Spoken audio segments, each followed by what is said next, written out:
Bom dia, caros irmãos e irmãs. Ó quem está aqui. Oi, gente, bom dia. Voltei. Tudo bem com vocês? Estou aqui para responder as Perguntas, perguntas as e ajudar o participações. mestre aqui, Isso, tá bom? isso. Beijos e saudades. Legal. Bom dia a todos, sejam todos bem-vindos, todas bem-vindas. Nosso 13º encontro, mais uma vez estamos aqui juntos. Eu tenho pensado nesses dias como a gente tem usado a palavra consolações, meu consolo, quando a gente perde amigos, quando a gente perde parentes ou amigos de amigos, e essa palavra consolo. Eu perdi minha mãe naquela tragédia da região serrana em 2011. Ela é uma das milhares de possíveis milhares de vítimas daquela tragédia, a maior tragédia natural do Brasil. E ali eu descobri por que Jesus, quando anuncia a chegada do Espírito Santo, ele fala: eu lhes enviarei o Consolador. Eu nunca tinha parado para prestar atenção nessa palavra Consolador. E eu então entendi que há dores tão grandes nesse mundo, nessa vida, que só um Deus pode consolar. Quem me conhece e acompanha a minha página e convive comigo sabe que eu tenho um vício, o vício de interpretar e estudar palavras. E a palavra consolação, num sentido muito primitivo, não é, digamos, a etimologia oficial da palavra, mas uma etimologia ou paralela ou muito radical da palavra. Ela é formada, a palavra consolo é formada por com, que significa junto, e solo, da onde nós formamos a palavra só e a palavra sólido. Então, num sentido muito primitivo, a palavra consolo significa que nós estamos juntos como um, que nós formamos um só. E quem é esse com quem nós formamos um só? Aqueles que se solidarizam conosco, nossos amigos, irmãos, familiares, aqueles que nos assistem, às vezes até os profissionais de saúde, né? Mas num sentido teológico, cristão, Deus se torna um conosco. Por isso ele é o Consolador, aquele que forma um conosco. E isso está no contexto ali do João 14, quando ele fala sobre o Consolador. Ele fala: não lhes deixarei órfãos, voltarei para vocês.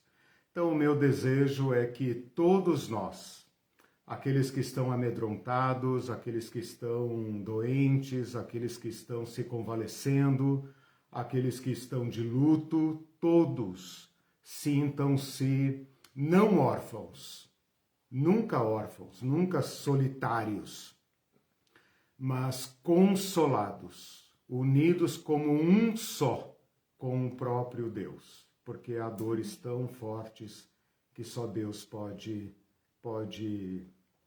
curar.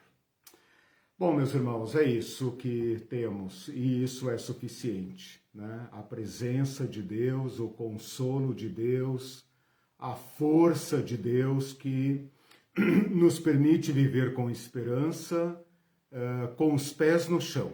Com os pés no chão, porém não sufocados pela tristeza. Não sufocados pelo desânimo, mas estimulados, fortalecidos na esperança.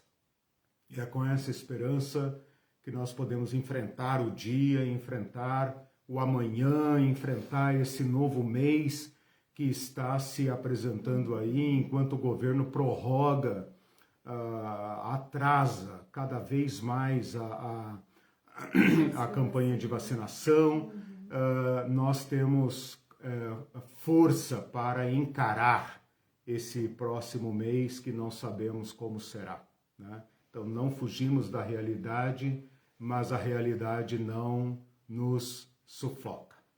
Bem-vindos todos ao nosso 13º encontro. Na aula passada eu falei para vocês basicamente sobre restauracionismo e dispensacionalismo, encerrando com isso o 7º período.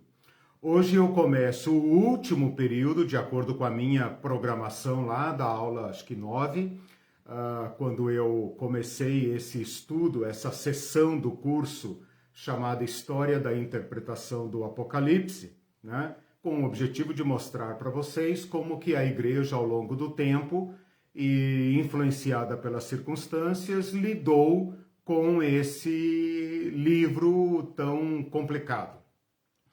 Começamos hoje, então, o 8º período, que vem desde 1910, tá? 1910.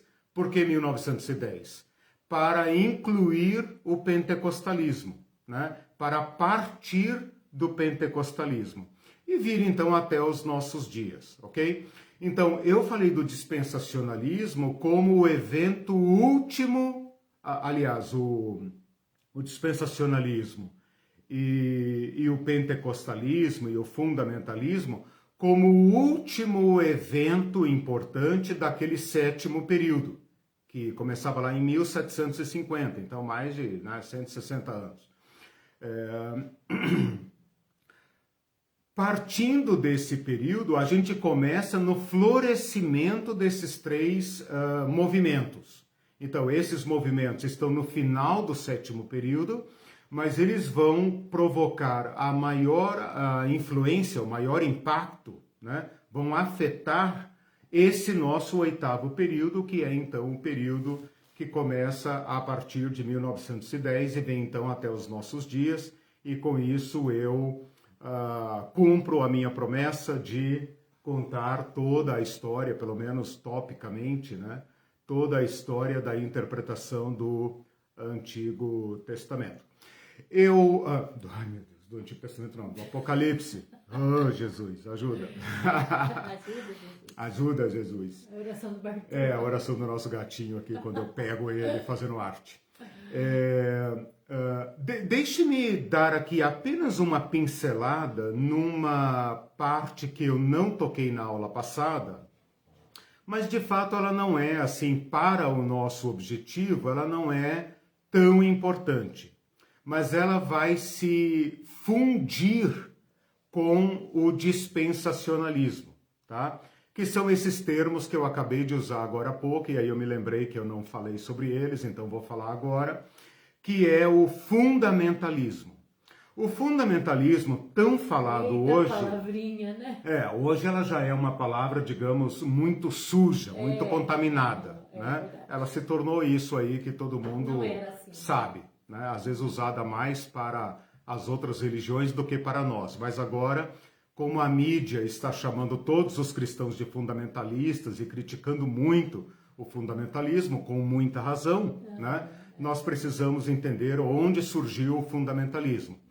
O fundamentalismo surge no final do século XIX e início do século XX, como uma reação de muitas igrejas norte-americanas, conservadoras, contra a teologia liberal. Então vocês vão lembrar que na aula 11 eu falei sobre a teologia liberal, uma teologia que se abre ao diálogo com as ciências, com o embate do seu tempo. E a teologia fundamentalista é uma reação a esta postura liberal que começa a questionar as escrituras e suspeitar especialmente do sobrenaturalismo. E o sobrenaturalismo, as coisas sobrenaturais, as coisas não explicáveis pela ciência, inclui a profecia. Então, neste ponto especificamente, o fundamentalismo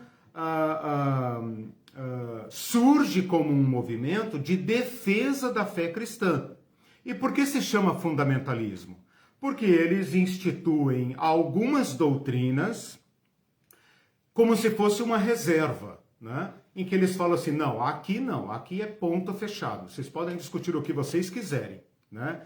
Mas que a Bíblia é inerrante, Jesus Cristo nasceu da Virgem Maria, Jesus Cristo ressuscitou, os milagres e a ressurreição e a vinda de Jesus são fundamentos intocáveis. Então foi um movimento de defesa da fé cristã contra a teologia especulativa liberal do iluminismo, ok?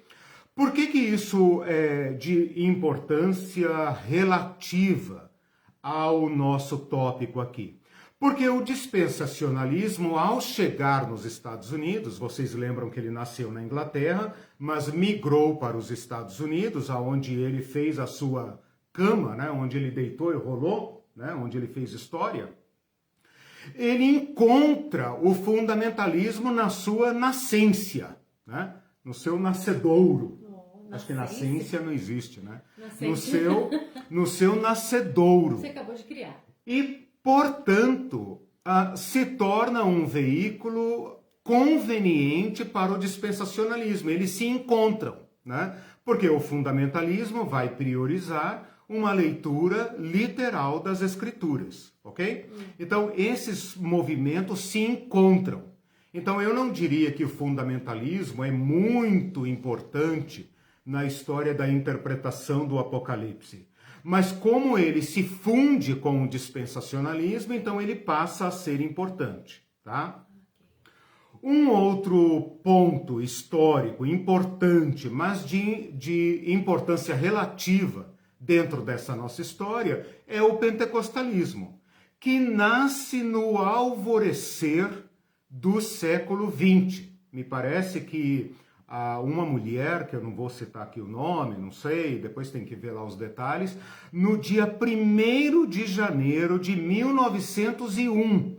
Então, no ato inaugural, nos primeiros instantes do século XX, 1º de janeiro, dia de Ano Novo de 1901, uma jovem, uma senhora, numa reunião de oração, fala em línguas estranhas, glossolalia, né? E essa é a marca do pentecostalismo. E depois, claro, tem aquele evento da Rua Azusa, né? E o pentecostalismo explode como uma bomba, né? E imediatamente eles migram, né? Enviam missionários para o mundo inteiro, para todos os lugares do mundo. Eles acreditavam que o Espírito Santo lhes daria línguas para falar com as diversas nações do mundo.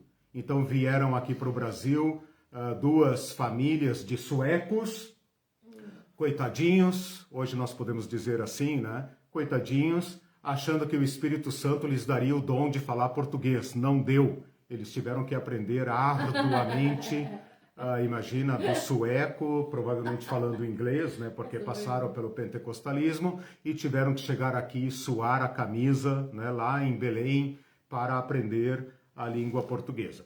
Mas esse movimento pentecostal, ele não é tão inovador na interpretação do Apocalipse. Nós apenas podemos dizer que eles também aderem ao fundamentalismo, né?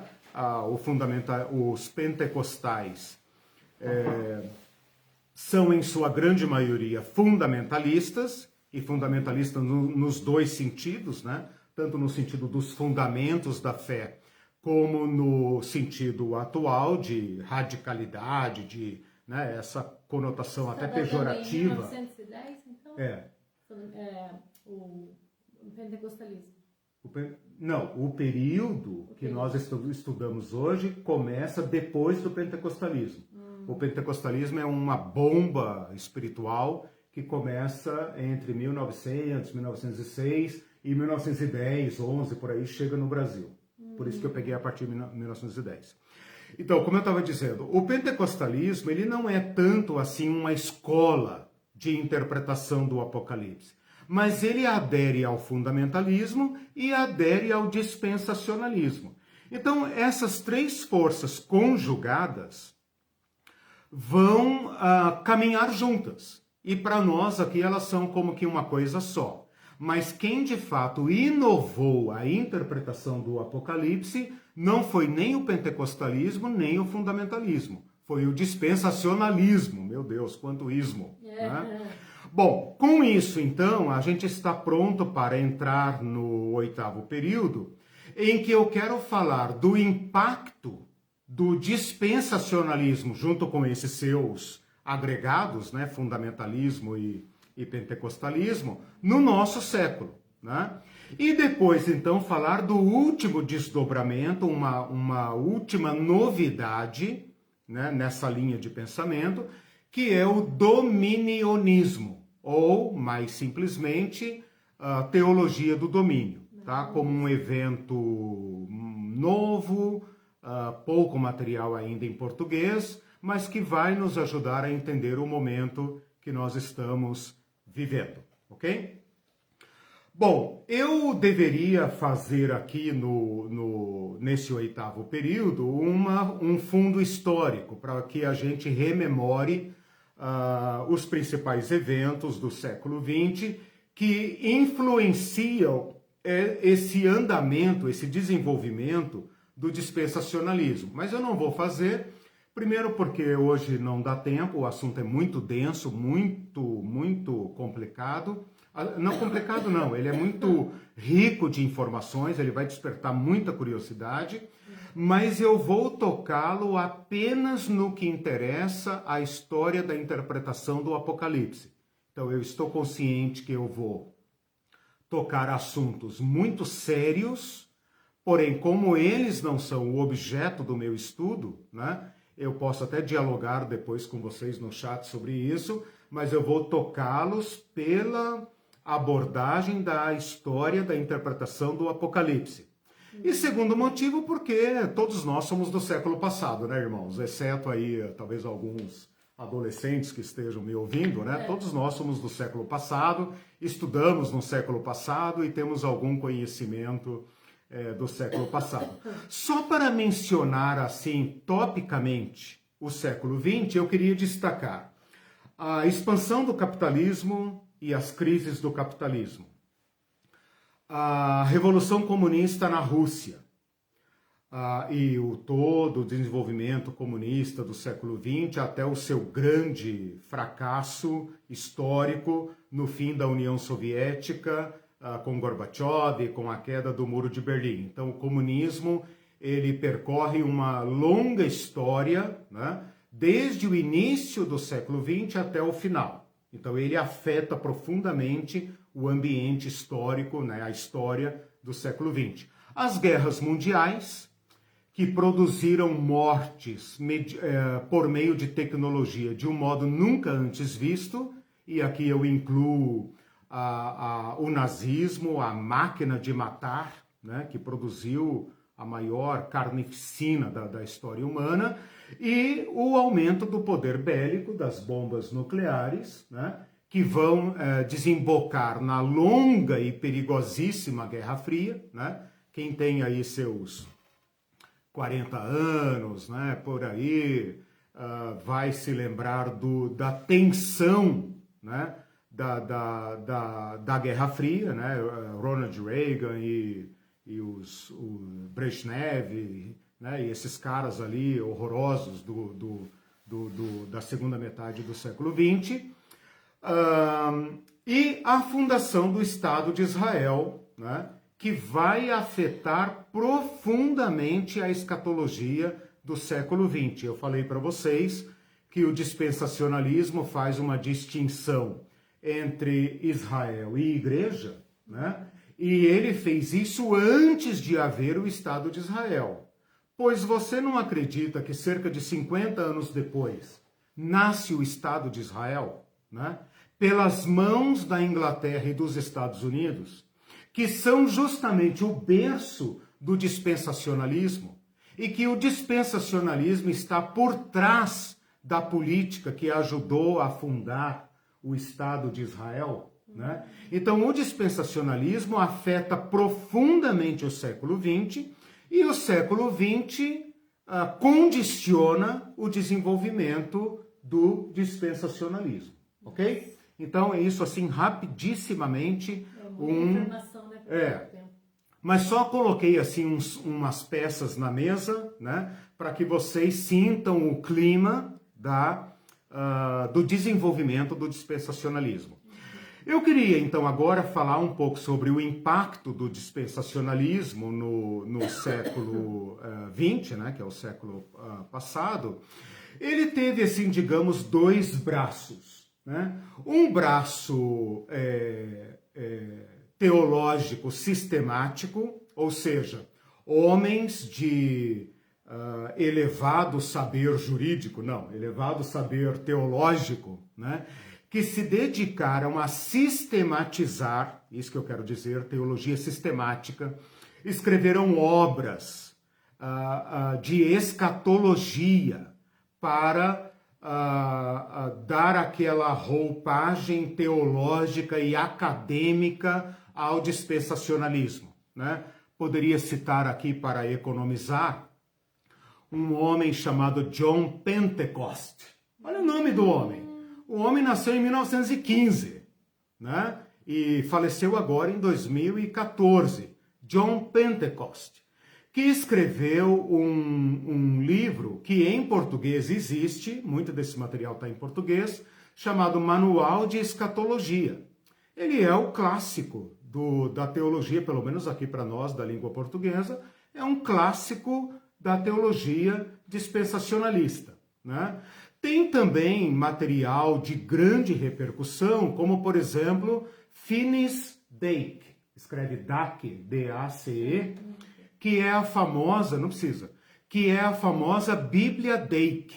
Bíblia Dake está aí em português, né? Esse é um cara que aderiu completamente ao dispensacionalismo e também produz uma Bíblia, como aquela do Scofield, né? Porém mais problemática ainda, né? Mais problemática, mais carregada de opiniões, uma Bíblia extremamente polêmica. Teólogos como Lewis Schaeffer, né, produziu muito material. Charles Hyde, que também tem uma Bíblia de estudos, chamada Bíblia de Estudos Hyde, escreveu mais de 50 livros, faleceu agora em 2016. Então esses homens cumprem essa função acadêmica, escatológica do dispensacionalismo, tá? O que mais nos interessa aqui e mais nos afeta é um outro braço que eu estou chamando aqui de dispensacionalismo popular, né? Que produz essa literatura de mão, essa literatura de bolso, de consumo popular. E faz com que o dispensacionalismo penetre profundamente na membresia das igrejas. Então, a pessoa não consegue ler um manual de escatologia, que só o pastor ou o professor da escola dominical vai assistir, mas todo mundo consegue ler um livrinho de Hal Lindsey, por exemplo, né? Então esses livros se tornam assim best-sellers, todo mundo né? que eu conheço, eu li, todo mundo que eu conheço leram. Sim, né? todo mundo. Hal Lindsey, Arthur Bloomfield e outros que eu vou... O Tim LaHaye, né? Com certeza. O Tim LaHaye é a cereja do bolo, é o último desse longo processo aí, né? É o último de uma onda que agora está refluindo. E aí que eu vou entrar no dominionismo. Mas eu queria ver se eu consigo colocar aqui para vocês um LP. Explica aí se tiver alguém na sala que não sabe o que é um LP. Long né? play. É um long play, mas a gente falava LP, né? Aquele bolachão desse tamanho assim, né? Que botava na vitrola. Vocês também não sabem o que é isso. Pesquisem no Google, imagem, vocês vão ver o que é. Mas esse LP, eu nos anos 70, eu era criança lá em Barbacena, não, em São Paulo, né? E eu lembro que a minha igrejinha, né, da Assembleia de Deus, lá na Vila Madalena, em São Paulo, colocou este LP para tocar na igreja. E naquela época não tinha cultinho infantil, culto, né, de jovens, culto de adultos e tal. E todo mundo ouviu uma coisa como essa daqui que eu vou tentar colocar para vocês. Eu vou colocar depois o endereço. Olha o som. Isso aqui é a pré-história do Tim LaHaye. Olha a voz. Tudo começou naquela quinta-feira, 11 de dezembro de 1950. É a visão Na que um cidade pastor de Bergen, norueguês, na ó. Noruega, eu estava orando a Deus pela manhã em casa de um irmão na fé. Fiquei muito comovido. Veio-me uma revelação. Veio uma revelação. Como se eu a tivesse lido de um livro ou de um jornal. Ele viu um filme na cabeça Naquela dele. época eu não tinha em meus pensamentos. Vou pular um pouquinho, claro, porque ele tem... Importante saber que é uma visão. Aquilo é inacreditável. É tipo foto, a radionovela, né? É tipo uma Mas eu radionovela. não tinha mais nada para ver. Ó, ó o som. É bem feito, Repórter é Esso, super né? bem feito. Não é a musiquinha do Repórter S, isso aqui? Oslo, capital urgente. Notícias de última hora informam que uma senhora gritava desesperadamente em plena via pública, Ó. jogando fora travesseiros e cobertores de um carrinho de criança, Ó. procurando inutilmente dentro do carro seu filhinho de apenas 8 meses de idade. Ó, Ó o som. nossa, super legal. A mulher agora gritando. Até hoje eu lembro. Ficou traumatizado, não dormiu. Ó. Onde está ele? Socorro, ajude-me! Alguém roubou meu filho! Ele estava há pouco deitadinho dentro do carro e já não está mais! Socorro! E ela ficou, hein, pobrezinha. Desapareceu! Onde está? Isso aqui, gente, é basicamente, para quem assistiu Deixados para Trás, né? É basicamente a ideia original, né? A ideia bem primitiva, bem precária, com LP, né? Esse LP chama Última Trombeta, daquilo que depois o Tim LaHaye vai fazer, aquela coisa hollywoodiana, fantástica e tal. Este tipo de produção literária, radiofônica, né? Que percorreu as igrejas pentecostais, fundamentalistas, né? Não apenas pentecostais, mas pentecostais e fundamentalistas, que aderiram ao dispensacionalismo, consumiu esse tipo de literatura, que é baseada no dispensacionalismo, né? Então esse LP aqui fez muito sucesso, se depois você quiser procurar, eu vou colocar o link lá, se alguém quiser ouvir inteiro, é 35 minutos de terror. É o né? Deixados pra Trás. Isso, antigo, versão né? radionovela. É, Versão radionovela. Se não souber o que é radionovela, também pesquisa e tal, você vai entender. Rádio Nacional, né, do São Paulo e tal. Bom, esse LP se chama A Última Trombeta, foi gravado em 1965 e o pessoal da antiga geração conhece, todo mundo ouviu isso aqui. O autor dele é um pastor norueguês chamado Olav Roger, tá? Depois tem o Arthur Bloomfield, que viveu de 1895 a 1980, escreveu um livro chamado O Futuro Glorioso do Planeta Terra, que foi a base do nosso curso teológico, né? O pessoal que estudou nas... Quem? Explica, não o nosso. Desculpa. O seminário. O curso que eu e a Irene fizemos, e quem estiver nos ouvindo e for da mesma geração e tal, né? Era a base da matéria de escatologia nos seminários. Não, a gente que a gente já deu curso desse, né? Isso, exatamente. A gente chamava de o chapéu, né? Lembra da cartola, A cartola, né? eu gostava, porque era mais fácil de gravar. Tem o arrebatamento, que é uma linha assim, a igreja fica aqui em cima e depois volta. Então a gente chamava que era a cartola da escatologia. O Hal Lindsey, um americano, nascido em 1929, está vivo ainda, né?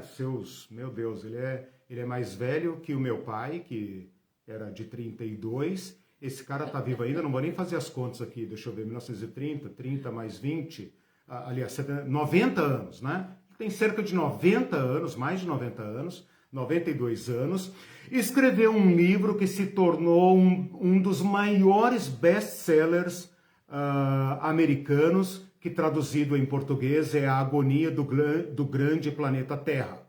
Esse livro é famosíssimo, foi lançado nos Estados Unidos em 1970, logo no contexto da guerra árabe-israelense, quando o Estado de Israel tomou a Jerusalém dos palestinos, em 67. Ele escreveu esse livro em 1970. Então ele teve uma repercussão imediata, imensa. Ele propunha que Israel tinha sido criado, como Israel tinha sido criado em 1948, e uma geração na Bíblia equivalia a 40 anos, 1948 mais 40 é igual a 1988. Portanto, eu que fui criança antes dos anos 80, né, sabia que para nós não haveria casamento, não haveria faculdade, triste, não haveria né? nada, ficava triste pra caramba, falando, meu Deus, vou morrer virgem, né? Vou morrer sem me realizar, sem virar médico, que é o sonho da minha mãe, não sei o quê. Aquelas coisas todas que tornavam a nossa vida extremamente, como é que fala? Pessimista, né? Ai, meu Deus, né? Você vê assim, todo mundo brincando na rua, andando de carrinho de rolemã, e eles mal sabem que o mundo está acabando, né? Que trágico. Então, Jesus deveria ter vindo em 1988. Claramente não veio, né? Mas acabou o comunismo. Né? Vai que tem alguma coisa a ver. Esse livro vendeu mais de 25 milhões de cópias. Eu não sei de quando que é essa estatística, né? Esse do Hal Lindsey. Mas vocês pensam que o Hal Lindsey ficou desesperado quando Jesus não veio em 88? Não! Ele continua produzindo livros até hoje. Ele escreveu A Libertação do Planeta Terra, ele escreveu Anos 80, Contagem Regressiva para o Juízo Final, ele escreveu Arrebatamento, ele escreveu Código Apocalipse em 1997. Então ele foi reciclando as suas previsões, de modo que até hoje, se ele ainda estiver em atividade, ele é um apóstolo, né, entre aspas, do dispensacionalismo, né? E se você pensar, mas tudo bem, o cara produz, né? Como Tim LaHaye, não sei o quê. Esse cara foi consultor de parlamentares, consultor da CIA, consultor do Pentágono e esteve envolvido na campanha à presidência da República de um certo homem chamado Ronald Reagan. Esses homens correram o risco, e aqui tem uma coisa muito séria, não apenas no dispensacionalismo, mas especialmente no dispensacionalismo, que é aquele convite aos poderosos para que cumpram as profecias. Então, por exemplo, se eles entendem que o terceiro templo será reconstruído, e no local, no pátio do terceiro templo dos judeus hoje, existe uma mesquita muçulmana, para que se cumpra a previsão deles, eles podem mexer os pauzinhos políticos para criar um conflito e provocar artificialmente, manualmente, o cumprimento da profecia como eles estabeleceram. Deu para entender ou não? Deu. Você, na sua interpretação, na interpretação dispensacionalista, o terceiro templo terá que ser reconstruído. Por que terceiro templo? Porque teve o templo de Salomão e teve o templo de Herodes, ambos destruídos. Se você procurar, e não é o do Edir Macedo, o do Edir Macedo não serve porque tem que ser lá naquele local sagrado, lá na colina do templo, né? Na colina de Sião. Se você pesquisar na internet terceiro templo, você vai ver todo tipo de teoria de conspiração a respeito do terceiro templo. Já tem fundações para construir o terceiro templo, tem sacerdotes sendo treinados, tem a novilha vermelha já sendo produzida em laboratório, etc., para ser especificamente de acordo com o que eles querem que seja, né? Agora, se você tem esta visão para o futuro, e lá naquele local, aonde de acordo com a sua visão deve ter um templo, e tem uma mesquita lá atrapalhando, e esses caras têm acesso à CIA, ao Pentágono e à Casa Branca, eles podem dizer, olha, de acordo com a vontade de Deus, a gente deve tirar aquela mesquita de lá. Então, como ela vai sair de lá? Né? Eles não sabem. Ah, vai ter um terremoto, etc. Não, que tal uma bomba errada, né? Que tal um acidente aéreo, né? Então, esses caras podem chegar ao terror de fazer cumprir suas profecias. Por isso, o dispensacionalismo, nesse braço popularesco, né, ele tem, digamos, um potencial político muito sério. O pessoal aqui tá. Dorotelos falou que assistiu muito ou os filmes, essas coisas, e ficava desesperada. Aí eu falei, eu também, né? A gente sonhava, daí que a gente foi deixado para trás. Eu tenho uma irmã, se ela estiver me ouvindo, eu vou mandar para ela depois o link. Não, brincadeira, não vou mandar. Se ela estiver me ouvindo, ela tem trauma, ela tinha vontade de sair da igreja correndo, mas aí não podia, porque senão ia parecer desviada, né? E os irmãos iam orar e tal. Mas isso aí dá medo mesmo, claro, né? Claro que dá medo. O Celso colocou, a antiga geração é igual a geração de Matusalém. E o Valdo está dizendo que os livros e filmes da série deixados para trás não são originais. Na década de 70... houve uma série de 4 filmes iniciando como Um Ladrão na Noite. Ok. Iniciando com Um Ladrão na Noite, o título de um. Vamos procurar para assistir. Legal. O que eu quero demonstrar aqui agora com Tinahai é o seguinte. Na medida em que o dispensacionalismo começa a fracassar, porque as suas previsões começam a dar errado, né? Eles optam por uma linha ficcional. Então, assim, até o Hal Lindsey, que é o grande nome do dispensacionalismo popular americano, até o Hal Lindsey, a gente pode dizer que ele estava trabalhando com ensinamento. Ele estava ensinando como se daria o encerramento dessa sexta dispensação, que era o arrebatamento da igreja, o anticristo, a semana da tribulação, e depois a vinda de Jesus e o milênio e tal. Né? Essa escola dele fracassou, né? Porque é claro que essa munição ela vai gastando.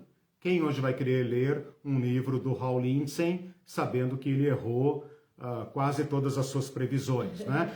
A queda da União Soviética colapsou junto muito do dispensacionalismo. Por isso que eu citei ali a Guerra Fria e o comunismo, né? Porque muitos livros foram vendidos no sabor da Guerra Fria. E o colapso da União Soviética com o Gorbachev em 1991, né, logo depois da queda do Muro de Berlim, levou junto com ela muito dessa literatura. Né? Alguns, como Hal Lindsey, conseguiu sobreviver produzindo material, mas eles deixaram um grande vazio. Aí você pensa assim, então o dispensacionalismo fracassou, ele vai ceder lugar a uma nova corrente de interpretação? Não. Por quê? Porque eles vão optar pela linha ficcional. E aí que entra o Tim LaHaye, que faleceu agora também em 2016. Ele nasceu em 1926 e faleceu em 2016, portanto 80, 90 anos, né? Não vou fazer conta aqui, mas acho que é isso, né? Veja, esses homens e o companheiro dele, Jerry Jenks, ainda está vivo, é bem mais novo, claro, esses caras vivem séculos, né? Todos eles vivem 100 anos, né? Esse Jerry Jenks ainda é de 1949, portanto é um jovem senhor, né? Eles escreveram A Beira do Apocalipse, ele escreveu O Começo do Fim, ele escreveu a série Deixados para Trás, né, que segundo foi dito aí não é original, não importa porque é ficção, nem vende, ninguém vai perguntar nada, né? Eu inclusive traduzi, né, a gente traduziu e revisou um livro que depois foi parar na justiça porque copiaram a capa, não sei o quê, então... Essa série tem 13 volumes, ela é quase que uma, como é que fala, uma rival da, como é que chama o bruxinho lá da Inglaterra, o Harry Potter, né? Literatura de consumo, assim, tipo Harry Potter, aqueles livrão dessa grossura, e ainda foi transformado em filme, né? Então, eu queria mostrar isso para vocês verem como que, por meio da ficção... Teve um importante, aquele Frank Peretti, que escreveu... mas esse não entra muito na escatologia. Entra, sim, entra mais em batalha espiritual. Sim, me lembra que eu vou tocar nesse ponto. Mas esse ponto aí faz parte da virada para o dominionismo. Me lembra disso. Okay. Porque a batalha espiritual vai entrar no próximo tópico aqui. Tudo tem a ver. O problema dessa escatologia popular é a seguinte. Você entra lá no livro de Apocalipse, né? Você tem ali os capítulos 2 e 3. Os capítulos 2 e 3 são as cartas às 7 igrejas do Apocalipse. Essas 7 igrejas, segundo o dispensacionalismo, são 7 eras da história da igreja, ou 7 tipos de igreja. No capítulo 4, começa assim: ouvi uma voz do céu que me disse, sobe para cá. Esse sobe para cá, que no livro do Apocalipse é um êxtase do João, no dispensacionalismo representa o arrebatamento da igreja. Então, no capítulo 4, versículo 1, quando João sobe em espírito, né, ele tem um êxtase, que você não sabe se é um sonho, se é uma visão, etc. É uma visão típica dos profetas, especialmente dos escatólogos, né, dos apocaliptistas, né, não petistas, pitistas. É a igreja que sobe. Lá no capítulo 19, fala da vinda do homem vestido de branco, montado num cavalo branco, cujo nome é fiel e verdadeiro e tal. Ali é a vinda de Jesus. Conclusão. Do capítulo 4 até o capítulo 19, a igreja está fora. Então o Apocalipse não é para a igreja. O Apocalipse é para a igreja até o capítulo 4. Cuidado, vigia, quem tem ouvidos ouça, ao vencedor eu darei, papapá, corrige, arrepende, eu te livrarei, etc, etc. Beleza. Né? Aí pula, não precisa estudar capítulo 5, 6, 7, tal, a menos que você queira ser deixado para trás. Se você for deixado para trás, né? Se você for daqueles que ficaram aqui para aquela igreja... comandos do Apocalipse, aqueles crentes terroristas que vão ficar aqui, que vão ser mártires e que vão pregar o evangelho, etc, sei lá o quê. Aí você dá uma lidinha ali, né, irmão? Vai que você fica, né? Mas a partir do capítulo 19, quando começa a vinda de Jesus, a ceia do Cordeiro, a batalha do Armagedon e depois o milênio, aí a igreja entra no campo de novo. Né? Então eles colocam aí o arrebatamento. No livro do Tim LaHaye, a Babilônia é entendida como simbolizando o quê? O quê? Babilônia está no Iraque. Iraque, petróleo. Saddam Hussein. Então, no livro do Apocalipse, o Saddam Hussein aparece como servo de Satã, possuído pelo demônio. Que conveniente. Protótipo virtual do anticristo, né? É do Iraque que vai sair o comando da ONU, provavelmente algum secretário-geral da ONU vai ser iraquiano, né? Então você imagina agora o impacto que isso tem na cristandade norte-americana e todo mundo que bebeu essa obra de ficção, no apoio à guerra contra o Iraque, contra as guerras do petróleo, né? Eu lembro de ter encontrado um ex-professor, bem na época da guerra do Saddam Hussein, na guerra ali do Bin Laden, sei lá, essas coisas aí que aconteceram com George W. Bush, né? Que é amigo pessoal desses caras aqui, não se enganem, eles frequentam a Casa Branca, né? Todo grande autor, pastor americano, Billy Graham, etc. Todo esse pessoal é amigo íntimo da Casa Branca. né? Vocês imaginem o apoio que a cristandade americana dava a essa guerra, né? Eu estava dizendo que encontramos um ex-professor e ele ficou vermelho quando nós tocamos no assunto do Saddam Hussein, né? Por quê? Porque nem se pode pensar na possibilidade de aquela ser uma guerra sem vergonha como qualquer outra. E não ser uma guerra santa, né? Então, esse é o problema da obra ficcional, da obra popular. Ela tem uma penetração profunda na concepção da cristandade e torna a cristandade uma opinião pública favorável aos maiores contrassensos. A ficção se torna uma crença, né? Se torna uma crença. Então, mesmo que a pessoa fale assim, não, Tina Raia é obra de ficção, não leva tão a sério. Na verdade, não. Eu odio ficção, talvez por odeio, né? Eu odeio ficção com profecias, com teologia, com doutrina, porque eu acho que a maioria dos cristãos são analfabetos teológicos funcionais, né?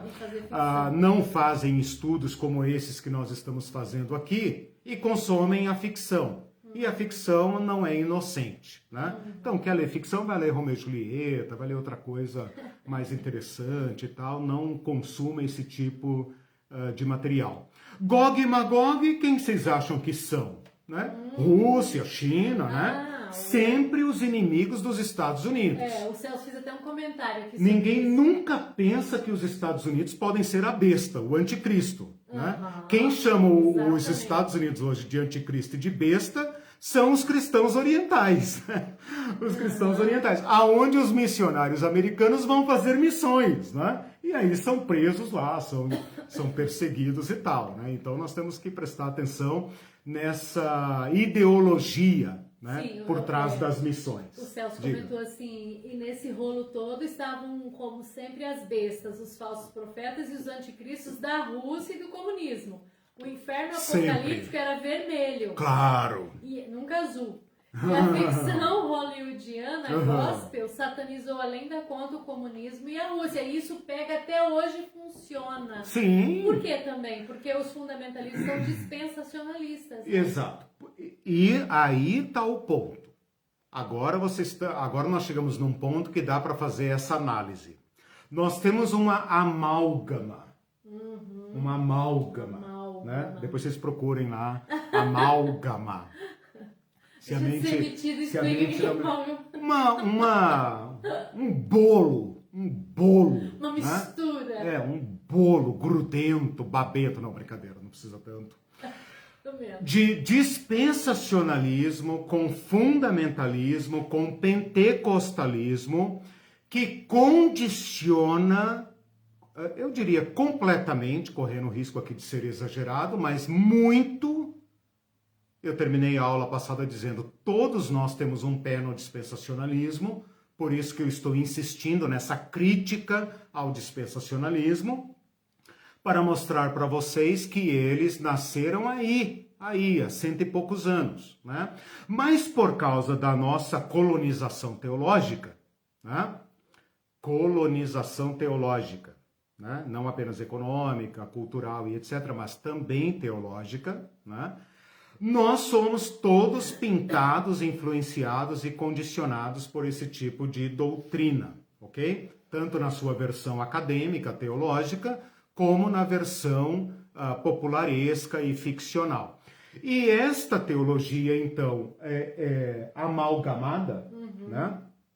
Mal amada, não, brincadeira. Ela influenciou a história do século XX. Então, ela se tornou extremamente poderosa. Ela se tornou um instrumento político, né? Muito poderoso. E é claro que os grandes especialistas e peritos norte-americanos usaram isso, né?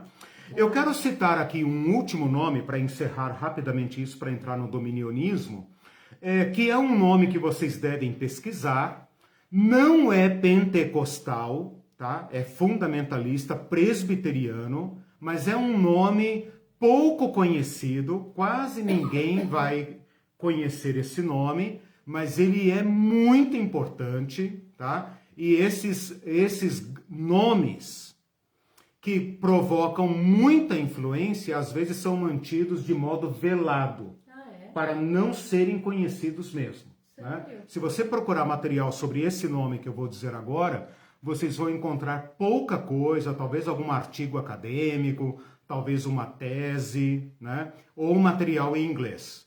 Então, por aí você vê o drama. O nome do cara é Carl McIntyre. Com C? Carlos, né? Com C, C-A-R-L. McIntyre é MC, como McDonald's, né? Mac.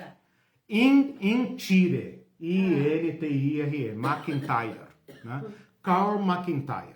Nascido em 1906, falecido no ano 2002, mas ele foi um cara radical fundamentalista e dispensacionalista pré-milenista.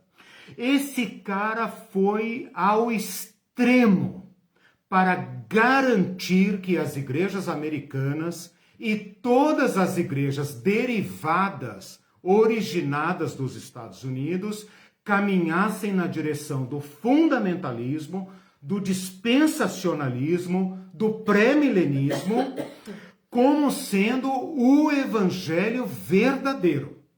Ele esteve no Brasil. Ele fez programas de rádio no Brasil.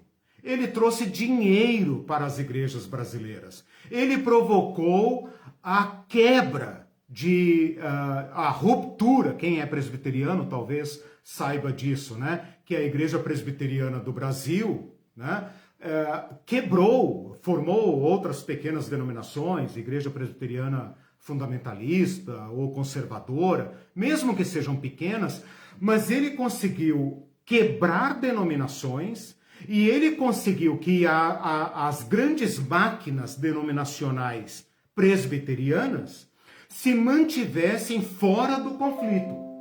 Então, ao invés de as igrejas presbiterianas brasileiras disserem assim, não, a nossa linha teológica é pós-milenista e nós não somos dispensacionalistas. Ele era tão poderoso, esse Carl McIntyre, que ele conseguiu levar o presbiterianismo para cima do muro. E você sabe que quando você sobe em cima do muro, né, irmão? E do outro lado tem um cara extremista, radical, que vai usar todas as armas possíveis para conseguir seus intentos. Quem é que sai ganhando? O cara moderado que está em cima do muro ou o cara extremista? O extremista, né? Tá aí o nosso presidente pervertido que não deixa dúvida, né? O extremismo sempre leva vantagem em cima da turma do muro, né? A turma do deixa disso, a gente não se envolve, né? Não, veja bem, vamos pensar bem e tal. Então, existem documentos presbiterianos determinando que a denominação presbiteriana se manteria equidistante. Essa é a palavra que eles usam, né? É a palavra sofisticada para muro, né? Eles deveriam ter dito assim, nós vamos ficar no muro, vocês que se peguem aí, né? Não souberam entender as implicações políticas, né, para esta questão. Resultado, o que nós temos hoje na Igreja Presbiteriana Brasileira? Uma igreja fundamentalista. Onde está a Igreja Presbiteriana hoje, especialmente a Presbiteriana do Brasil, né? Onde ela está hoje? Ela está alinhada ao conservadorismo, ao fundamentalismo radical, né? De onde ela herdou esta ira contra o ecumenismo? De onde ela herdou esta ira contra o comunismo e o socialismo? Em grande parte do Carl McIntyre. O Carl McIntyre, se ele tivesse podido promover as guerras contra o comunismo, ele teria feito isso. Ele era dono de mídia, ele produzia jornais de fácil circulação, de grande circulação e de grande penetração nos Estados Unidos. Ele tinha redes de programas de rádio. Ele seria tipo um Malafaia de hoje, né? Talvez um Malafaia mais inteligente, mais astuto, né?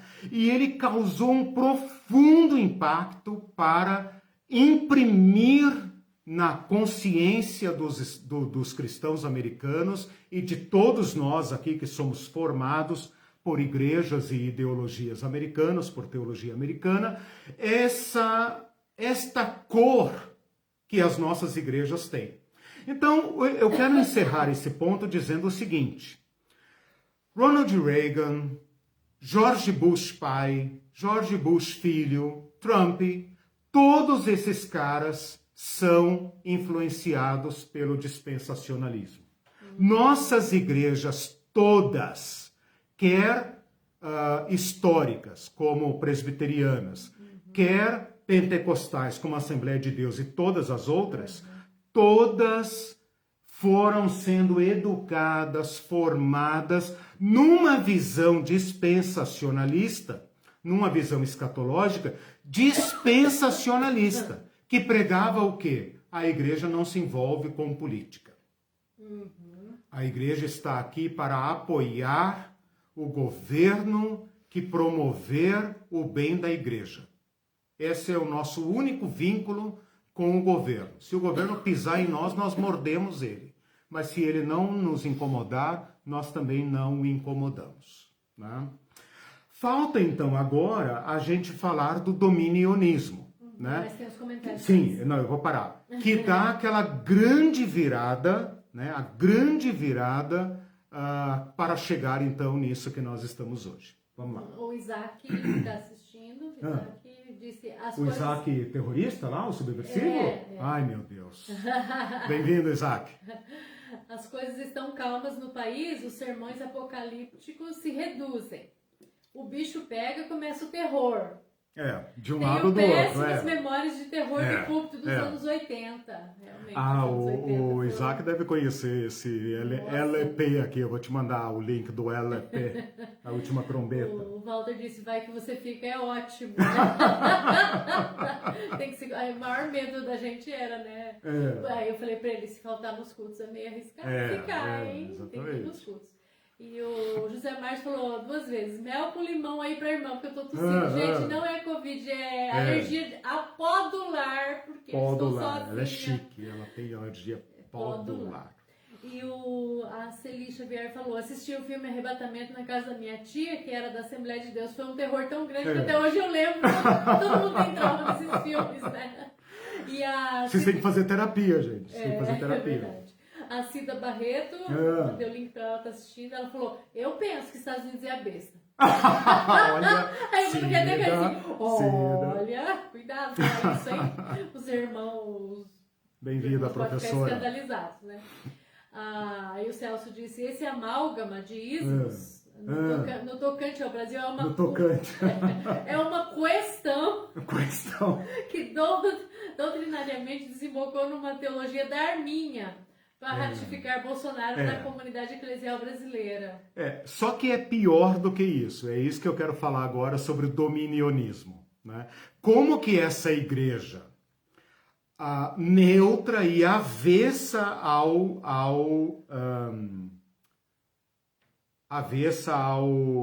à política, essa igreja avessa à política, pessimista, essa igreja que poderia ser descrita, essa escatologia que poderia ser descrita como quanto pior, melhor, né? Hal Lindsey, por exemplo, ele pintava o terror. Por quê? Quanto pior, melhor. Não porque a pessoa é macabra ou porque ela é, masoquista. Não é nesse sentido. É porque, na visão dispensacionalista, o mundo vai numa queda livre até o caos total. A Amazônia vai pegar fogo, o efeito estufa, guerra, praga, doença, escambau. Quanto mais perto estiver, Jesus é que vem. Primeiro, Jesus tira a igreja, né? Depois ele é que vem para resolver as coisas. Como que essa igreja apolítica, essa igreja neutra, a igreja do muro, né? Como que ela foi desembocar nessa igreja que agora está lá no Congresso, sob a alcunha, Não Eduardo Cunha, alcunha, apelido, né? Alcunha de bancada evangélica junto com a bancada BBB, né? Do boi e da bala. Como que a Damares foi chegar na política? Como que o ministro da Educação foi parar na política? Por que que os evangélicos agora querem os postos de governo e estão se preparando para colocar um presidente gospel no poder? Isso não combina com dispensacionalismo. Aí que entra a teologia do domínio, que vai fazer um giro de 180 graus, não pode ser de 360, porque senão volta no mesmo, né? 180 graus, e coloca a igreja nessa situação em que nós estamos hoje, ok? Sim. Coloca aí a musiquinha agora, a musiquinha. Vou colocar uma musiquinha aqui para vocês, que eu prometi pro Isaac, que eu ia colocar. Coloca a primeira em inglês. Okay. Vê se vocês conhecem essa música aqui. Eu preciso pôr som que o meu tá sem som. Não, eu já coloquei. Não, mas eu tirei, tá, né? ok. Tá. Então, senão vocês a Irene vai colocar um hino aqui para eu passar para o segundo ponto, que eu vou falar rapidamente. E aí, veja se coloca bem alto. Tá no mais alto? Ah, não era esse, queria colocar em inglês. Ah, não, deixa, já que você colocou, deixa. Essa é a primeira que tá em inglês aqui, não é o Exilado. É, o Exilado tá em português, ela tá cantando. Então os dois estão iguais. Não, esse é Stephen. Mas tudo bem. Tá bem alto, coloca mais alto aqui. Coloca mais alto. Lá também tá alto. Vocês estão ouvindo o hino? Passarinhos, belas flores, querem me encantar. Mas eu não sou daqui, né? Lindo o hino, lindo. São vãos, terrestres, esplendores. Contemplo o meu lar. É isso, né? Então o hino é lindo, cantei na minha infância, acho que é o número 36 da harpa cristã, né? Cantei na minha infância, tá aí em diversos hinários, cantado aqui agora pela irmã Cassiana, né? Como é que é o nome dela? Cassiana, né? Cassiana. Vai, coloca o outro agora. Agora nós vamos mostrar a versão original dele. Para esse daí. Tá, volta pro outro aqui, clica. Vê se vocês identificam agora se quem sabe inglês aí, né? Consegue.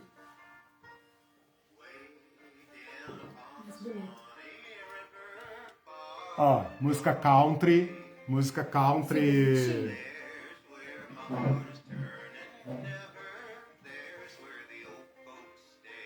Música composta em 1850.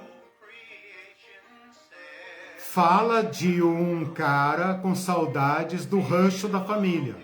O nome dele original é Hugh Swanee. Old Folks at Home. É um rio da Flórida, né? E ele está dizendo, ai, que saudade de casa. Quando voltarei? Depois vocês procurem lá. Quando voltarei para o meu lar, aonde meus pais moram, o ranchinho, né? Hino oficial da Flórida. Então, o que acontece? Esse pode... Lindo hino. Eu gosto dessa música country, composta pelo mesmo autor da música Ó Susana, né? Do Alabama, não sei o quê, né? Então, música country americana. Um missionário metodista, homem de Deus, viveu quase 50 anos no Brasil, chegou até a ser preso no Brasil, ficou doente no Brasil, cara maravilhoso, chama Justus Henry Nelson, metodista americano, que verteu essa música que fala, mais ou menos assim como o Caipira, sabe essas músicas aí do Zezé de Camargo e tal, que o cara tá na cidade, mas tem saudade lá do sítio, das galinhas, da vaca, não sei o quê. Esse saudosismo que o homem fora de casa tem do seu ranchinho, ele transpôs para o cristão que aqui na terra né? Cercado de, como é que é? Passarinhos, belas flores querem me encantar, né? Mas não vou me distrair com esses vãos terrestres esplendores, porque eu quero o meu lar, né? Então eu quis trazer esse hino apenas para mostrar para vocês a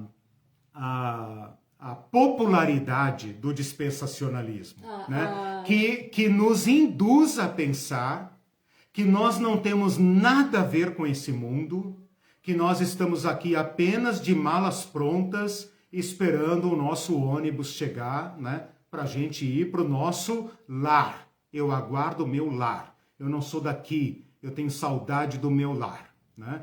Então é uma leitura, você pode estar me olhando e dizendo assim, tá, mas não é isso? É uma leitura dispensacionalista, né? Uma leitura dispensacionalista dos eventos históricos, ok? Não é o último biscoito do pacote. A Judite falou, cantei demais. Uma vez foi uma prima católica no culto, eles tinham muito essa coisa de luta da terra. Sim. Da luta da terra, e eram músicas semelhantes. E essa daí ela ficou... Ai, que susto. É o gatinho aqui, gente. Desculpa, não é arrebatamento, é o gatinho. Não é arrebatamento, só. É que a lua tá lá fora. E eram músicas semelhantes, e essa daí ela ficou perplexa, que as músicas não falavam dos problemas da época. Entendi. Era da posse, da luta pela terra. Sim. E tinha músicas semelhantes. E daí ela falou, nossa, mas não falou dos problemas do país. Ou seja, é alienado, né? Eu tenho um pouco de dó hoje do povo católico, especialmente, vocês vão entender por que eu tenho dó. Um pouco de dó hoje, porque assim, você vê os católicos às vezes dizendo assim, os crentes cantam tão bonito, né? E aí você vai naquelas missas assim da teologia da libertação e tal, o cara tá falando do irmão do campo, da partilha do pão, da bênção da terra, e você pensa, ai meu Deus do céu, esse padre só fala em pobre, só fala, né? Você vai numa missa do padre Júlio Lancelotti, né? Ai meu Deus, esse cara só fala em pobre. Meu Deus, esse cara... Bonitos são os crentes que cantam do céu, das nuvens e tal. Você sabe que, meus irmãos católicos, eu destruí esse ídolo, porque eu também cantei muito esses hinos das nuvens, né? Ditadura comendo pau nos anos 70, início dos anos 80, e nós cantando os passarinhos belas flores, né? Olhando para as pessoas do mundo como, pobres coitados que vão ser deixados para trás, né? Não importa o que aconteça aqui, né? Então, assim, nós não tínhamos nenhuma consciência do que estava acontecendo no Brasil. Nenhuma consciência. Os governos do verde oliva, né? Os nossos governos perversos, né? Cruéis, violentos, estavam tacando o cacete lá no Araguaia, mas nós estávamos em paz com nossos programas de rádio, nossas empresas de produção de hinos alienantes, né? E que coisa mais chata, essas missas que só fala de índio, fala de terra, de pão, de colheita, que coisa mais, meu Deus, né? Então, alto lá, meus irmãos. O pessoal tá chateado aqui, porque a Elizabeth falou assim, eu chorava ao ouvir esse hino na voz do Luiz Carvalho. Exatamente. Você roubou o teto do pessoal, a música é tão linda. E o José Márcio, nossa, como nós já fomos enganados. Cara, eu me converti. Eu tive que ter meus olhos abertos muito tempo depois, e qualquer pessoa da minha geração, eu nasci nos anos 60, né, em 66, não tem nada a ver com a besta, tá, por favor. Em junho de 66, cara, olha que horror, mês 6 de 66, mas não quer dizer nada, não quer dizer nada. Você prega sobre o não quer dizer nada, é só uma mera coincidência, né? Eu não creio em horóscopo e tal, então não tem nada a ver. Mas, como eu estava dizendo, qualquer pessoa da minha geração que teve a formação que a gente teve nos anos 70, né, nos anos 80, né, sabe que nós fomos criados para não saber, educados para não saber. Paulo Freire passou longe disso aqui, né? Vovô viu a uva, the book is on the table, é isso. É isso que você tem que saber para ser um bom profissional, né? Não espanta que o governo atual esteja fazendo a mesma coisa, para criar máquinas facilmente controláveis. A Claudete fez um comentário anterior que eu não pude ler, que ela disse o seguinte, só um pouquinho, ela diz assim... primeiro ela tinha falado, ainda bem que eu assisti, os filmes que eu assisti foram Esqueceram de Mim, 1, 2, 3, que gerou traumas mais sérios. Ainda bem, escapou. Esqueceram de mim, né? Imagina, legal. E aí ela fez uma pergunta pra você quando você estava falando do Raul Lindsay, aquele pessoal. Esses caras aí eram ou são os Malafais Valdomiros de lá? São, num certo sentido, eles são o Pat Robertson, como é que é? Pat Robertson, Jerry Falwell, Tim Swaggart, Billy Graham tá aí na zona cinzenta aí. O Billy Graham, não, com certeza, mas o Billy Graham, assim, tipo, eu não vou destruir o ídolo Billy Graham porque eu não tenho os elementos, mas o Billy Graham, ele tá na fronteira, né? Ele é odiado pelos dois lados, digamos assim, né? Esses fundamentalistas radicais tacam o pau no Billy Graham. Né? E os cristãos mais progressistas também reprovam Billy Graham. Então Billy Graham é um cavalheiro aí, elegante, né? Que às vezes por convicção, às vezes por imposição, acabou caminhando para um evangelicalismo, né? Do qual, por exemplo, o Pacto de Lausanne, né? O Lausanne, na Suíça, é, digamos, o máximo representante. Mas dizem que os resultados do Pacto de Lausanne não era bem o que Billy Graham pretendia, né? Mas ele é aí, digamos, um elo, né, entre esses dois universos aí. Mas sim, né, esses caras daqui, juntamente com outras influências, são todos influenciados por Estados Unidos. O Malafaia, por exemplo, é cópia e cola dos programas americanos. Né? Incrível. Maurice Cerulo, né, que faleceu recentemente, com certeza. Ela diz assim, eu vou ler, para você entrar no outro assunto, eu vou ler rapidamente outros comentários. Ela diz assim, eu sempre chamava os presbiterianos de presbiteriólicos. Uma fusão aí, mas acho que até a católica já andou um pouco em relação a eles. Aí em seguida ela fala assim, a predestinação e o purgatório devem ser próximos. Eles fizeram uma opção pelo fundamentalismo. E a Judite disse assim, fiz seminário de educação e um pouco de teologia. Infelizmente nunca me aprofundei nesses estudos. Muito boa essa reflexão. Talvez por ser batista eu não me ative aos mesmos, mas está demais a aula hoje. Os batistas não se ligam muito nesses assuntos. E o Celso disse, meu pai comprou o LP, a última trombeta. Ai, meu esse? Deus. É esse?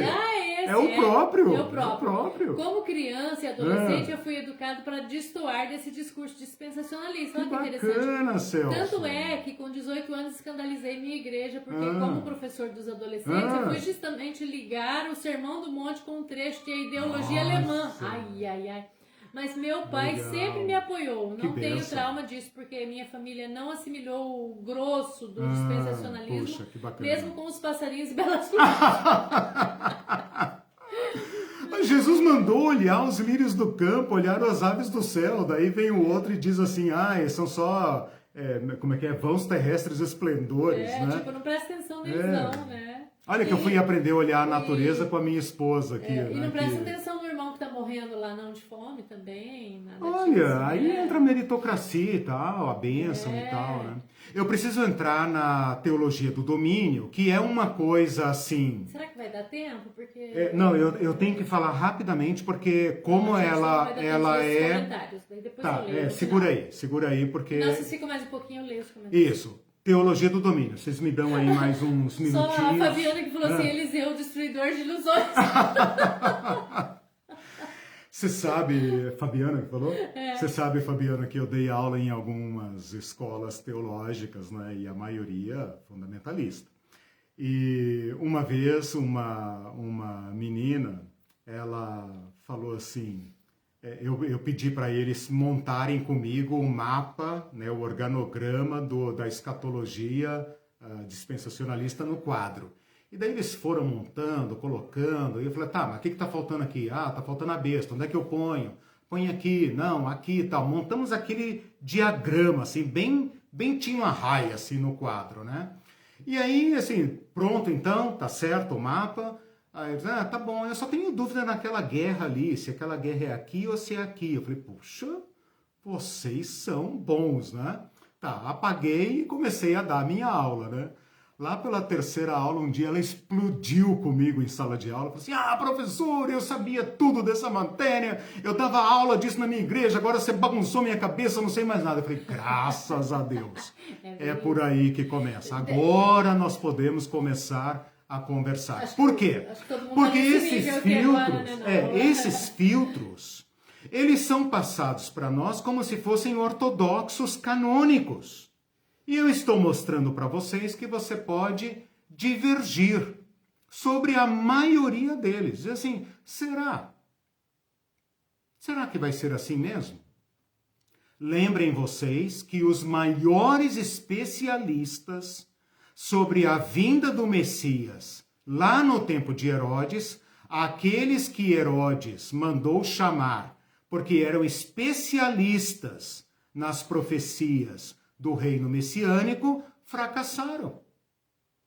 Então eu, como bom mineiro, né, não sou mineiro, mas sou filho de mineiro, né, Claudete? Como bom mineiro, eu penso o seguinte, olha, eu não vou traçar um mapa dos eventos futuros para passar por uma surpresa e decepção. Eu prefiro me fundar na esperança cristã. E a esperança cristã se resume a poucos pontos. Vitória sobre a morte, vitória sobre o mal. Pode olhar o mal aí deitando e rolando. Podem fazer o que quiserem. Jesus Cristo ressuscitado é a garantia inequívoca de que a justiça vencerá. Nós aguardamos novos céus e nova terra, nos quais habita justiça. Venham benditos de meu Pai, possuam por herança o reino que está reservado para vocês desde sempre. Então a nossa esperança tem que se concentrar em tópicos muito concretos. O caminho para eles é surpreendente e aberto. E nós, como eu disse no início da aula, encaramos esse futuro com o peito aberto, sem saber como as coisas se darão. Então, se você já queria saber onde eu me situo aí nessa teologia matuta mineira, né? Que agarra o essencial e mantém a abertura, né? A abertura para o insondável, para a surpresa, para a irruptura do reino de Deus, né? E enquanto isso, nos mantendo fiéis, servos da justiça. Buscai em primeiro lugar o reino de Deus e a sua justiça. O dispensacionalismo não tem o que falar sobre isso. Portanto, eu, como um cristão, faço uma crítica pesada ao dispensacionalismo. Eu não nego a importância do dispensacionalismo lá onde ele nasceu. Ele nasceu na sua pureza, no seu tempo. O que eu critico fortemente é que cristãos hoje queiram se agarrar ao dispensacionalismo como se fosse parte dos fundamentos inerrantes das Escrituras, ok? E isso que não dá para aceitar. Mesmo que o cara vá no céu e veja lá, não importa, né? Que quem tem sonho, que guarde seu sonho para si, quem tem visão, que guarde sua visão para si, né? Desculpe a rudeza, mas em assuntos tão críticos nós temos que ser muito revoltado muito aqui, porque eles criteriosos. Estão se sentindo enganados, né? Aí o pastor Falcão falou assim, nós otários acreditamos tudo nesse besterol, ufa. Aí a Elizabeth Almeida também falou assim, nossa, eu me senti tão enganada, nunca mais quero ser enganada, estou cansada de ser enganada, misericórdia. Bem-vinda, irmã. Fui tola. Bem-vinda. Mas todos nós nos sentimos assim. Todos nós, eu falei para vocês, todos nós fomos manchados, entre aspas, assim, de modo, como é que eu vou dizer, figurado, né? Todos nós fomos borrados pelo dispensacionalismo, todos nós somos dispensacionalistas num certo nível. Não se preocupem, eu também, né? A minha primeira infância foi toda na Assembleia de Deus, então fundamentalista, dispensacionalista e pentecostalista. E como eu estou aqui, meu irmão, você também tem solução, vou fazer um apelo agora, né? Não, brincadeira. Gente, eu preciso falar rapidamente sobre a teologia do domínio, me deem aí 5 minutos. Mas pra mim era tão importante, aí você vai falar rapidamente. Não, mas veja. Eu vou propor aqui certos temas, topicamente, tá? Não vou aprofundá-los, porque não é o objetivo da aula, mas quero apenas mostrar para vocês o que é que está surgindo no campo da interpretação do Apocalipse, que vem aí agora do pós-União Soviética, pós-Muro de Berlim, tá? Que é a nova onda que está substituindo nas entranhas do dispensacionalismo. Isso já foi resolvido, o giro já foi dado e com o tempo vai chegar para vocês, né? Para nós, o povo. Mas lá na cúpula, lá nos centros acadêmicos americanos, esse conflito já foi travado e já foi, digamos, superado. Então, o que nós temos hoje? O dispensacionalismo refluindo, baixando e tal. Depois do Tim LaHaye não vem mais nada. Tim LaHaye pode ser considerado o último, né? Que mantém aí os irmãozinhos bem distraídos com essas coisinhas da ONU, etc, etc. E está surgindo então a nova onda, e aí você anote esses nomes. Reconstrucionismo. Dominionismo, de domínio, os ismos, né? Reconstrucionismo, de reconstrução, e dominionismo, de domínio, que também é chamado como teologia do domínio. Eu não vou estabelecer uma relação entre esses termos, porque o assunto ainda é muito novo e não há consenso a respeito disso. Então você pesquise isso. Porque essa nova teologia, vamos dizer assim, essa nova doutrina escatológica, ela reflete uma interpretação do Apocalipse. Então é esse o meu ponto aqui. Por isso, vocês me deem aí esses 5 a 7 minutos que vão virar 10, não, brincadeira. Eu vou citar aqui os nomes dos caras para vocês também pesquisarem, tá? Rousas, rosa com U no meio. Rousas John Rushdoni, tá? Isso escreve Rush, R-U-S-H, D-O-O-N-Y, Do-O-Ni. Se pronuncia Rousas Rushdoni, tá? D-O-O-N-Y. Rushdoni, tá? Ele nasceu em 1916, 2001, foi o cara que engendrou, formulou progressivamente a ideia de que a igreja deve ocupar todos os espaços estratégicos da sociedade para reconstruir a sociedade. Reconstruir, por isso, reconstrucionismo, tá? Não é dispensacionalista, esquece dispensacionalismo, tá? Ele vai engolir o dispensacionalismo, tá? Então, se você pensar, por que o Malafaia, que é da Assembleia de Deus pentecostal fundamentalista, está ligado ao Jair Bolsonaro e à bancada evangélica? É porque ele já fez o giro, tá? Já abandonou o dispensacionalismo, embora não diga isso explicitamente, e já embarcou na teologia do domínio. Portanto, a igreja deve ocupar todos os pontos estratégicos da sociedade. Eles chamam isso de seven mounts, ou seja, 7 montes.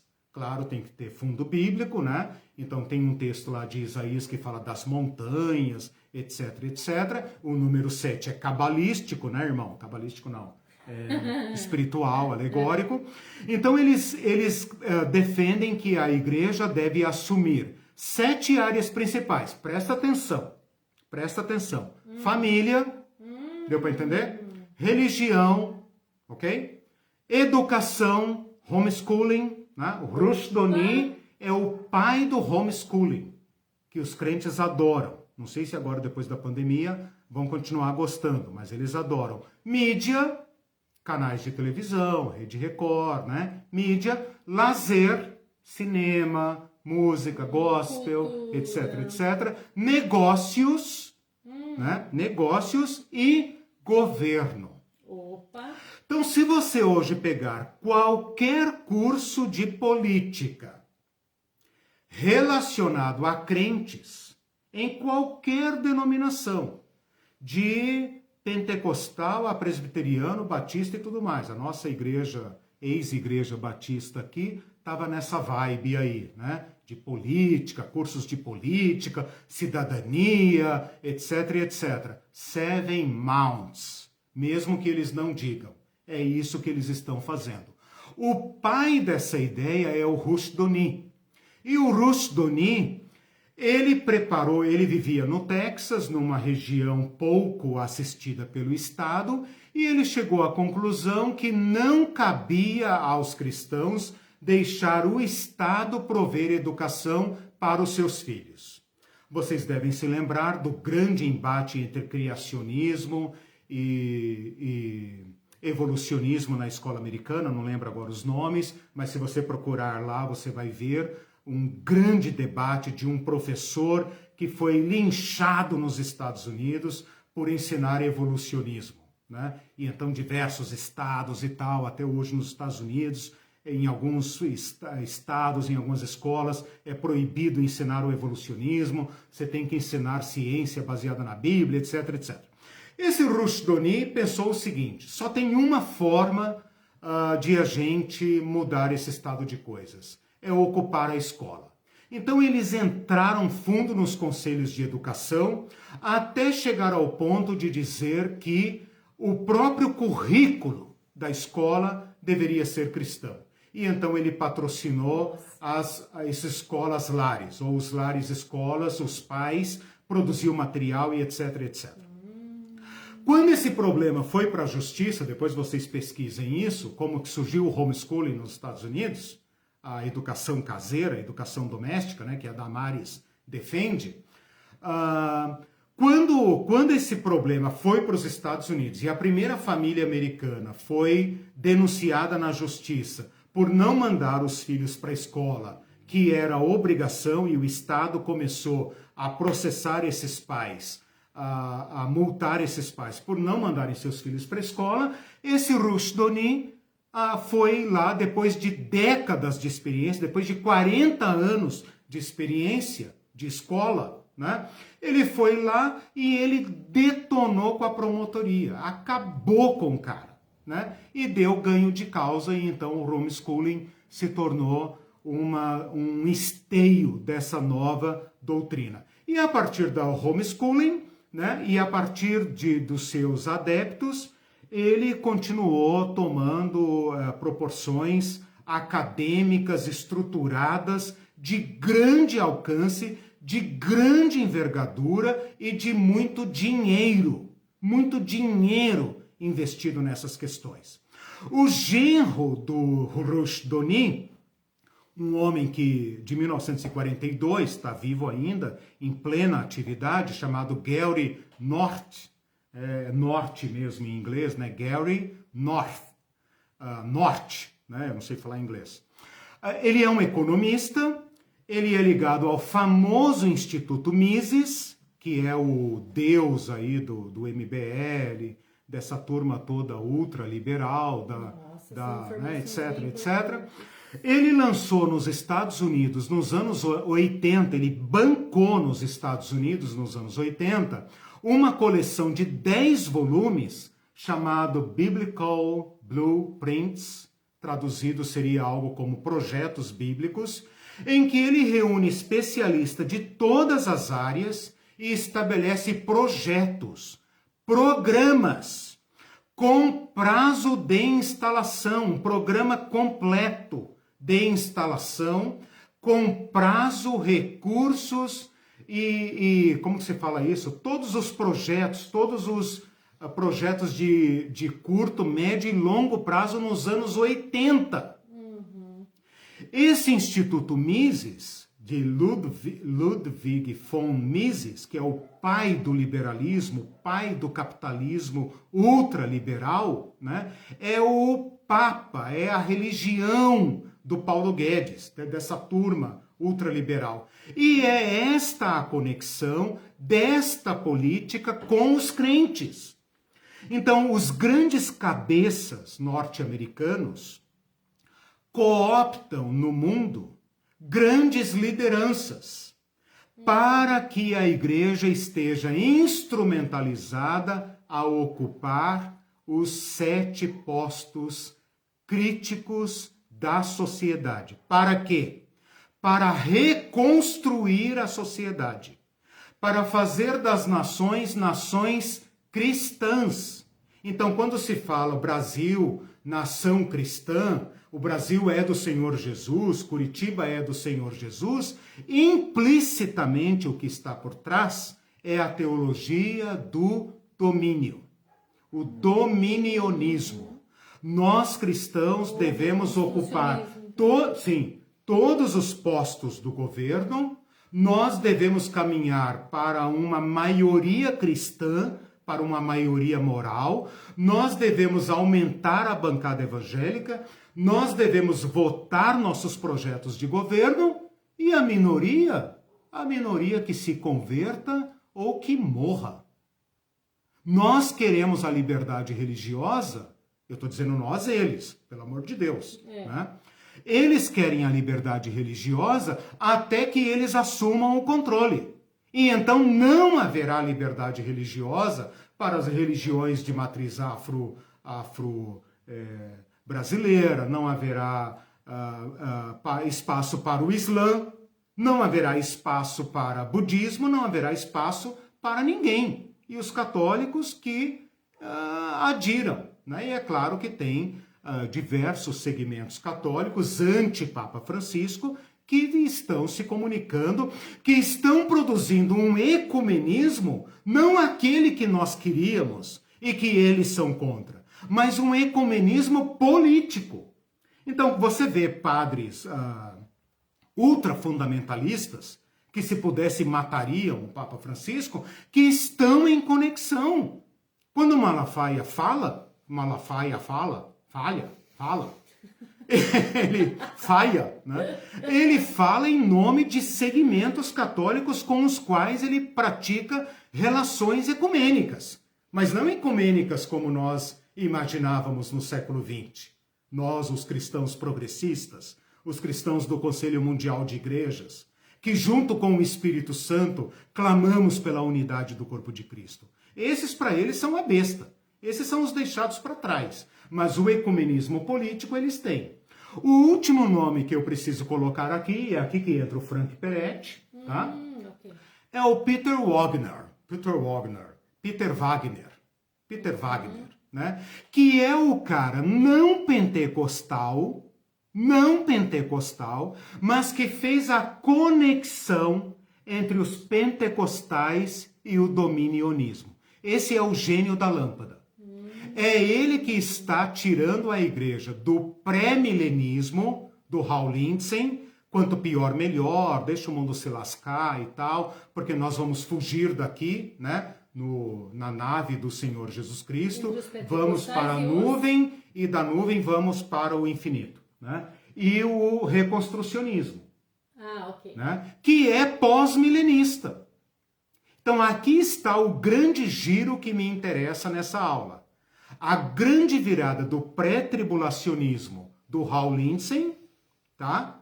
Que é quanto pior, melhor, é aqueles crentes dos anos 80, 90, que não se mete em política, que está orando pela vinda de Jesus, que está se santificando, etc., jejuando, buscando santidade, o batismo com o Espírito Santo e tal, porque Jesus pode vir, Jesus pode vir, Jesus pode vir.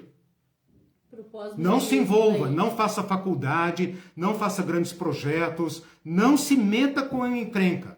Né? Quando eu fui para o seminário, me disseram, o que você vai fazer no seminário, cara? Nós vamos ganhar almas para Jesus, porque Jesus está vindo e a cada segundo você não ouve o clamor das almas, as almas estão indo para o inferno, etc, etc. Então é aquele senso de urgência. Isso acabou. Isso acabou. E o articulador desta virada, o cara que faz comunicar o reconstrucionismo, dominionismo, com o pentecostalismo, se chama Peter Wagner.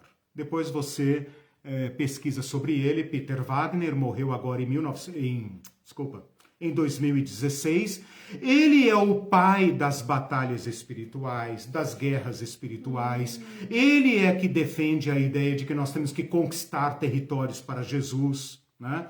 Então, todas essas coisas que a gente conhece aí dos anos 90 para cá, e etc., demônios territoriais que nós temos que expulsar para tomar essas regiões para Jesus,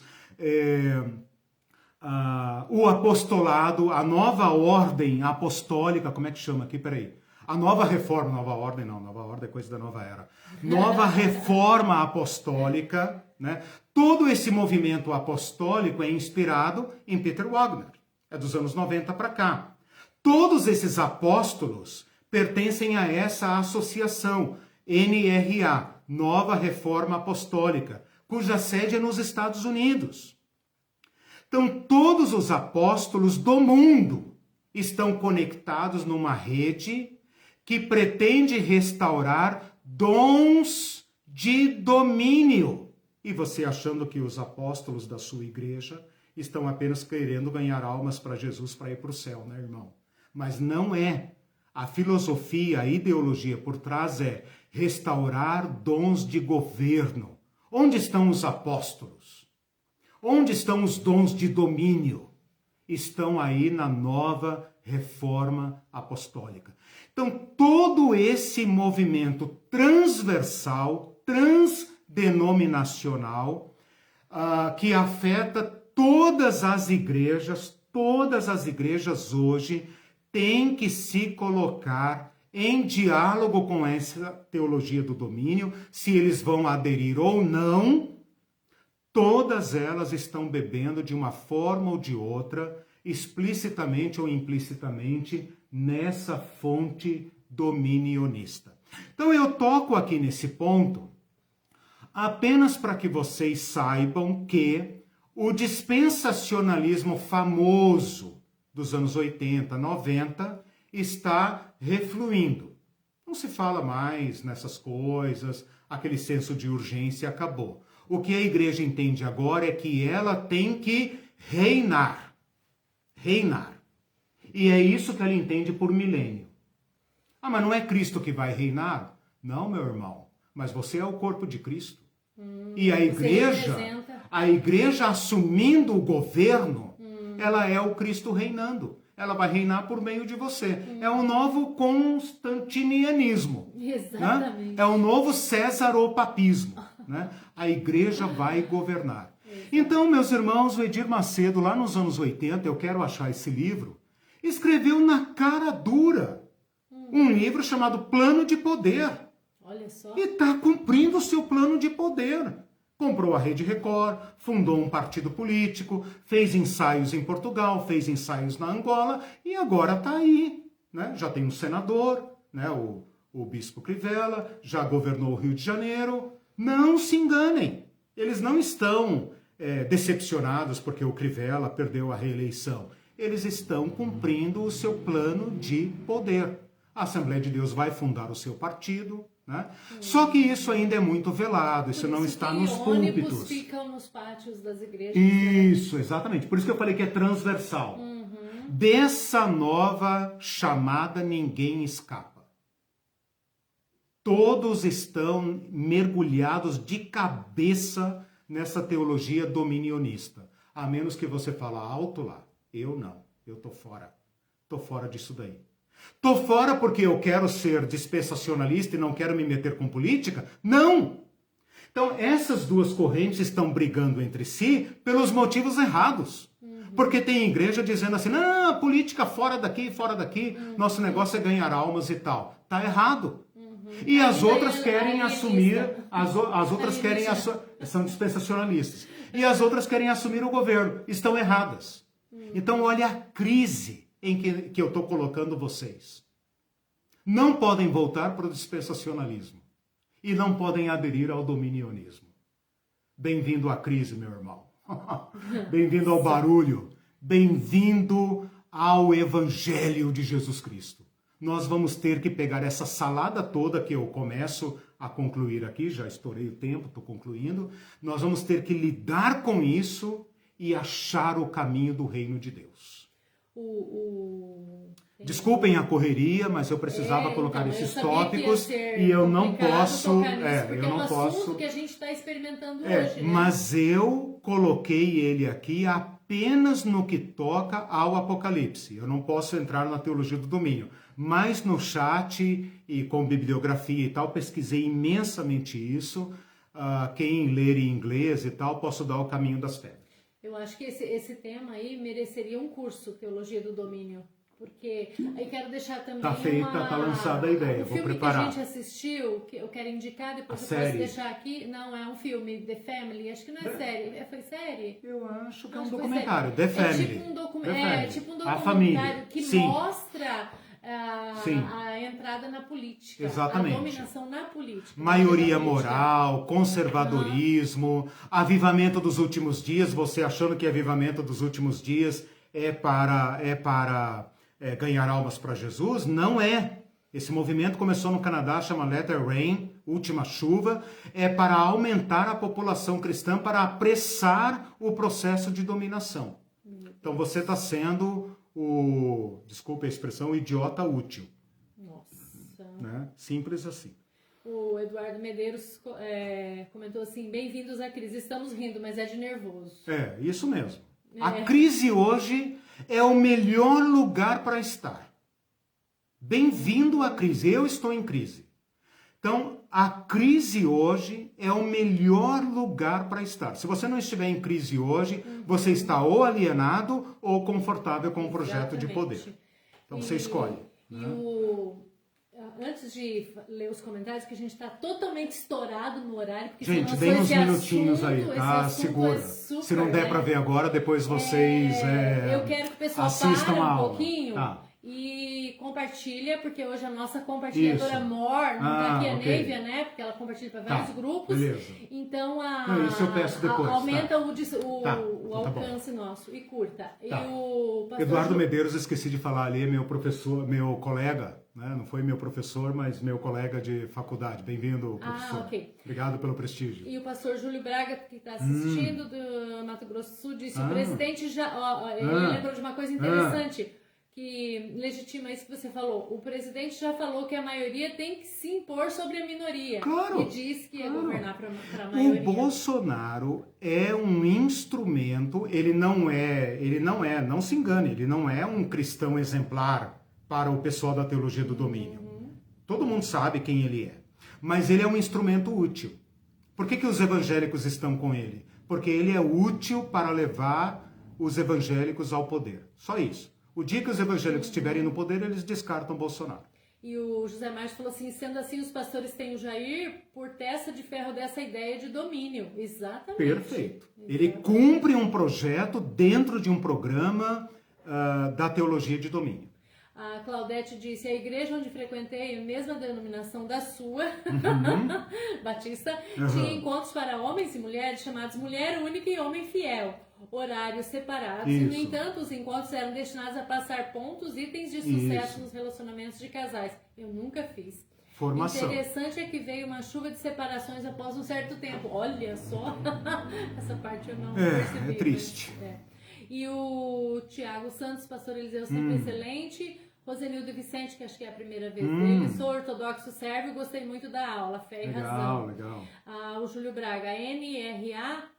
É Nova Reforma Apostólica. Okay. Inicialmente cobrava uma taxa de $6.000 por mês como uma semente de fé, simbolicamente. Essas redes, gente, olha, desculpa derrubar mais um ídolo, mas desconfia de rede. Tudo que é rede é uma preparação, não é teoria da conspiração. Não estou falando para você sair, etc. Não estou falando nada disso. Estou falando, abre o olho, seja crítico. Seja crítico, tá? Porque essas redes de governo vão servir aos propósitos reconstrucionistas. Não admira que agora, por exemplo, a igreja não tenha senso crítico para dizer, é isso que estamos fazendo? Critique a sua igreja bolsonarista para você ver onde você vai parar. Você vai ser silenciado, excomungado, entendeu? Olha só, eu falei para você assediado, alguma coisa vai acontecer com você. Por quê? Porque o sistema já não permite mais, o comprometimento já está aprofundado. Então a fase de divergir já passou. Né? Então bem-vindo à crise, irmão. Né? Bem-vindo à crise. Eu falei que você vai ter que aprofundar esse assunto, lembra? Sim. desde a semana passada que a gente conversa Tudo sobre bem, isso. eu dou um pitaco sobre isso na próxima aula. E o Walter Schenck falou, você precisa aprofundar o assunto dessa teologia de domínio. Sim. Ela ainda vai tornar Sim. o Brasil em uma teocracia autoritária. Com certeza. Isso tem nome, Walter, chama teonomia. O Gary North e seus teóricos defendem abertamente a aplicação da lei de Deus em todas as áreas. A Constituição tem que refletir a lei de Deus. Essa é a lei universal.